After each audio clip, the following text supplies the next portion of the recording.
Ada kekuatan saat kamu menginvestasikan uangmu di sesuatu yang nantinya bakal menghasilkan keuntungan tanpa perlu mikir atau usaha berlebihan.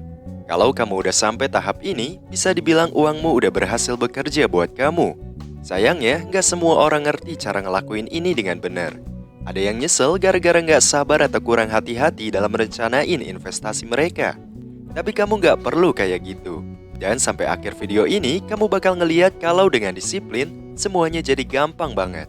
Jadi sebelum kita mulai ngobrolin topik hari ini, kasih jempol buat video ini untuk nyetel algoritma YouTube dan subscribe kalau ini pertama kalinya kamu mampir ke sini. Nah, yuk kita mulai. Pertama, buka tabungan dengan hasil tinggi. Jadi intinya, tabungan dengan hasil tinggi itu bayarannya bisa 20 hingga 25 kali lipat dari rata-rata nasional tabungan biasa.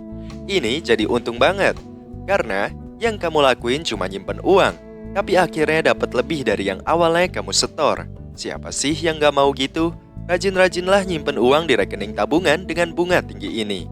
Karena itu bisa membantu melindungi dana awalmu, sambil juga mendekatkanmu ke tujuan menabungmu. Hal-hal yang harus kamu selalu perhatikan saat nyari tabungan hasil tinggi itu adalah tingkat bunga, setoran awal yang diperlukan, biaya-biaya, cara akses ke uangmu, opsi setoran, dan metode penggandaan bunga. Kalau kamu lakuin semua hal ini dengan benar, gak ada yang bakal bikin kamu terkejut soal tabungan hasil tinggi ini. Kamu bisa simpen uangmu di bank-bank seperti Cbank, Neobank, dan masih banyak lagi. Kedua, investasi di bidang properti. Sejarah membuktikan bahwa jika kamu punya duit dan tingkat resiko yang tertanggungkan, investasi di bidang properti adalah cara terbaik buat ngasih uangmu kesempatan untuk bekerja keras buatmu secepat mungkin. Terlepas dari sejumlah modal yang diperlukan buat masuk ke pasar properti, itu lebih bisa dijangkau daripada yang kamu kira. Contohnya, ada banyak cara buat ikut serta dalam aset menguntungkan ini. Kamu bisa berinvestasi lewat cara-cara yang gak memerlukan manajemen yang terjun langsung ke lapangan. Ini bisa meliputi pendanaan bersama atau crowdfunding, beli saham di perusahaan properti atau investasi dalam kemitraan properti. Cara lainnya adalah lewat kepemilikan langsung, yang melibatkan pembelian rumah sendiri, properti untuk disewakan, atau properti yang bisa kamu beli dan perbaiki sebelum dijual lagi. Metode-metode yang disebutkan tadi selalu dianggap sebagai investasi jangka panjang.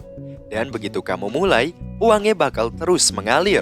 Yang terbaik adalah kamu pelajari dulu dan cari tahu mana yang cocok buat kamu. Investasi di properti selalu tergantung pada kondisi pasar dan kebutuhan akan penyewaan. Jadi, mungkin bukan pilihan nomor satu untuk beberapa orang, karena butuh waktu buat balik modal. Aku saranin buat berinvestasi di properti kalau kamu udah punya sumber penghasilan lain yang secara rutin menghasilkan duit buat kamu. Ketiga, kejar gelar atau sertifikasi profesional. Di zaman sekarang, berpuas diri dengan apa yang kamu miliki sekarang mungkin dianggap keputusan yang kurang bijak. Kamu sebaiknya keluar dan berusaha lebih keras karena setiap hari pasti ada peluang baru. Cara yang oke buat melakukannya adalah terus mengembangkan pengetahuanmu. Berinvestasi dalam pendidikan bisa dibilang salah satu keputusan keuangan terbaik yang akan kamu buat. Ini bahkan bisa dianggap sebagai usaha sampingan. Kamu bisa mengikuti kursus profesional di bidang perdagangan, saham, atau pemasaran yang bisa kamu manfaatkan nanti dalam hidup. Bahkan, gak masalah kalau sekarang gak ada manfaatnya buat kamu. Suatu saat, pasti akan terbayar. Yang penting adalah kamu cari tahu apa yang kamu minati dan dapatkan pengetahuan terkait itu. Setelah itu, jangan lupa selalu mencari peluang yang datang atau bahkan mulai sendiri jika kamu sudah punya ide. Keempat, ciptakan sumber pendapatan pasif. Bentuk paling mutakhir untuk membuat uangmu bekerja untukmu adalah dengan memiliki sumber pendapatan pasif. Pendapatan pasif hanyalah istilah keren untuk cara menghasilkan uang dengan sedikit usaha, atau bahkan tanpa usaha sama sekali. Tapi jangan salah sangka, ini bukan cara untuk cepat kaya. Ada banyak cara untuk menghasilkan pendapatan pasif. Beberapa contohnya adalah dengan menulis blog, bekerja lepas, dan bekerja paruh waktu. Peluang-peluang ini ada di berbagai situs media sosial. Kalau kamu bisa menjalankan beberapa di antaranya, kamu akan mulai menghasilkan lebih banyak uang dalam waktu singkat. Keren kan? Kelima, bayar dirimu sendiri terlebih dahulu. Setelah menerima cek gaji yang gendutin rekening, kebanyakan orang bergegas membayar utang atau membeli sesuatu yang menyenangkan diri mereka sendiri. Baik itu pakaian modis baru atau makan di restoran mewah. Kita mungkin merasa itu semua wajar. Oh, uang itu hasil jerih payah kita. Tapi, apakah ini cara terbaik untuk mulai menghabiskan uang kita? Dengan terburu-buru menghabiskan uang hasil kerja keras kita, akhirnya kita membayar orang lain dan melupakan diri sendiri. Kamu seharusnya selalu memperlakukan usahamu sebagai biaya. Dalam artian, bahwa setiap kali kamu menerima gaji, kamu harus menempatkan persentase tetap ke dalam rekening tabunganmu. Kamu bisa menganggap persentase ini sebagai gaji atas usahamu. Ini adalah salah satu cara lagi agar kamu berada pada jalur yang benar untuk mencapai tujuan keuanganmu. Keenam, menjadi mitra senyap dalam bisnis baru. Kalau kamu pengen sukses di dunia bisnis, kamu harus punya skill untuk mengidentifikasi peluang-peluang yang kebanyakan orang anggap sepele. Nah, yang bagusnya, peluang-peluang itu ada setiap hari. Dan yang harus kita lakuin cuma tetap waspada aja. Salah satu caranya adalah jadi mitra senyap di bisnis baru yang menurut kamu berpotensi tumbuh dan ngehasilin keuntungan yang gede. Gak bisa dipungkiri, setiap orang pasti punya satu atau dua teman yang pinter banget. Mereka tahu dengan nebak sekali aja pasti bisnis mereka bakal sukses. Nah, inilah tipe teman yang sebaiknya kamu sumbangin duit buat mereka. Terus duduk santai aja, nonton duit kamu bekerja buat kamu. Sebagai mitra senyap, sebaiknya kamu hindarin bawa perasaan pribadimu ke dalam bisnis. Gak usah ikut campur urusan bisnis. Biarin aja mitra aktif yang kerjain. Aku tahu pasti akan ada masalah kepercayaan di sepanjang jalan. Terutama pas bisnis terkadang kelihatan gak menguntungkan. Tapi di titik ini, biarin duit kamu yang kerja buat kamu harus jadi deskripsi pekerjaan kamu. Jadi, sabar ya. Ketujuh, lunasin utang-utangmu. Yang satu ini nih yang bisa bikin pertumbuhan finansialmu mandek, yaitu utang. Utang bisa punya pengaruh gede banget, sampai banyak yang kesulitan bayarin utangnya sambil menjalani gaya hidup yang udah nyaman. Tapi sebenarnya ini tuh yang pertama-tama harus kamu lunasin kalau pengen duitmu bekerja buat kamu. Gampang aja nih, jangan mulai mikirin gimana caranya lunasin semua sekaligus. Karena nggak akan bisa kayak gitu. Yang harus kamu lakuin adalah dengan merencanakan gimana kamu bakal bayarin utang-utang itu secara berkala. Mulai dari yang kecil dulu sambil terus nyisihin duit buat bayar yang lebih gede. Setelah yang kecil kelar, baru deh utang yang besar. Gak ada jaminan bakal kelar dalam semalam. Tapi semua pasti punya awalnya dan lama-kelamaan pasti bisa lunasin semuanya.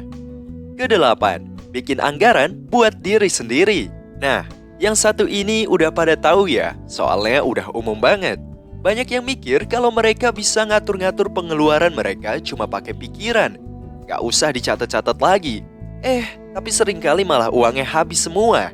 Nah, kalau kamu beneran pengen uangmu bekerja buat kamu, yang perlu kamu lakuin itu bikin anggaran yang rinci dan taat banget sama itu.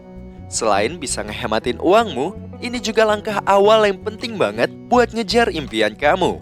Dengan punya anggaran, kamu bakal lebih terbatas buat beli yang emang benar-benar kamu butuhin. Sisanya bisa kamu tabung. Jadi, punya anggaran itu kunci utama kalau kamu mau uangmu benar-benar bisa bekerja buat kamu. Jadi, duduk buat anggaran yang benar. Kalau beneran mau ngeliat uangmu bekerja keras buat kamu. Kesembilan, beli aset yang bisa kalahkan inflasi. Kalau udah ngomongin aset yang bisa ngebantuin lawan inflasi, jangan bayangin beli mobil mewah atau mesin-mesin yang harganya ngedrop seiring berjalannya waktu. Yang paling oke tuh investasi di bidang kayak pasar saham atau mata uang kripto. Nah, di sini perlu kesabaran nih. Banyak yang kalau udah investasi di sektor-sektor kayak gitu, harga turun langsung panik. Kalau ada untung dikit, langsung mau jual. Padahal itu langkah yang biasanya keliru. Aset-asetmu di sektor kayak gini, biarin aja dulu di situ. Soalnya pasar tuh naik turun terus setiap hari. Tapi lama-kelamaan pasti naik lagi. Contohnya Cooper Tarly. Dia umurnya baru 25 tahun, udah jadi miliarder. Dia cuma investasi di mata uang kripto selama 5 tahun. Nah, kalau dia tergoda buat cairin semua uangnya kalau udah sedikit aja naik, bisa-bisa dia nggak sekaya sekarang. Jadi, intinya sabar. Ini nggak bakal terjadi begitu aja secara semalam. Butuh waktu selama beberapa tahun. Ke-10, mulai dana pensiun. Banyak orang muda yang penuh semangat seringkali nggak mau mikirin ini. Biasanya, yang mereka diskusikan itu cuma mimpi-mimpi yang mau mereka kejar di masa muda. Dan nggak ada yang salah dengan itu. Waktu terus berjalan, dan semakin cepat kamu ngehargain itu, semakin cepat juga kamu ngehargain pentingnya punya akun pensiun. Intinya, kamu harus menabung sebagian uang untuk pensiun, yang nantinya bakal bantu kamu kalau kamu nggak bisa kerja lagi. Kalau dipikir-pikir, ini kayaknya bentuk perlindungan buat diri kamu sendiri. Percayalah, punya dana pensiun itu akan selalu berguna kalau kamu mau mulai nabung dari dini. Bayangin aja gimana leganya kamu nanti nggak perlu mikirin uang pas udah tua. Aku yakin kamu bakal bangga sama diri kamu sendiri. Ke-11, hemat saat belanja. Intinya kita butuh uang itu ya buat dibelanjain, buat dipakai, dapetin barang atau pengalaman yang selama ini kita pengen. Tapi bukan berarti kita bisa seenaknya belanja apa aja yang kita pengen cuma karena udah kerja dan punya duit. Di sisi lain, gak usah pelit-pelit amat. Bisa juga nabung dikit dengan cara menawar-nawar harga. Cobain selalu hemat sebisa mungkin. Gak peduli sekecil apapun itu terlihat. Duit ekstra yang kamu hemat dari hasil tawar-menawar bisa buat beli barang lain atau dimasukin ke tabungan. Cara lain buat hemat uang termasuk memanfaatkan diskon dan promo dengan pintar. Kamu juga bisa pakai kartu kredit yang kasih reward setiap kali kamu belanja. Jadi setiap belanja itu kartu kreditmu bekerja lebih. Akhirnya, kamu bakal sadar kalau uang yang keluar jadi lebih sedikit dari yang kamu anggarkan. Tips lain yang bagus adalah selalu ingat buat beli barang yang emang kamu butuh, bukan yang cuma kamu pengen. Untuk bikin uangmu kerja buat kamu, perlu pengorbanan kayak gini. Semua caranya simple dan bisa dilakuin. Kalau aku bilang kamu bakal langsung lihat hasilnya, itu bohong. Soalnya butuh kesabaran. Semakin cepat kamu mulai, semakin baik. Semua dimulai dengan rencana dan tekad buat nurutin rencana itu. Walaupun ada banyak godaan, akan ada banyak opsi yang bisa kamu pilih, tergantung dari situasi keuanganmu sekarang. Jadi, jangan sia-siakan kesempatan buat kembangin uangmu setiap hari. Strategi finansial yang bijaksana nggak cuma soal nekat, tapi soal persiapan matang dan merancang jalan buat masa depan keuangan yang aman. Jadi, masih nunggu apa lagi? Terima kasih udah nonton, Ricis. Semoga hari kalian menyenangkan. Dan aku bakal ketemu kalian di video berikutnya.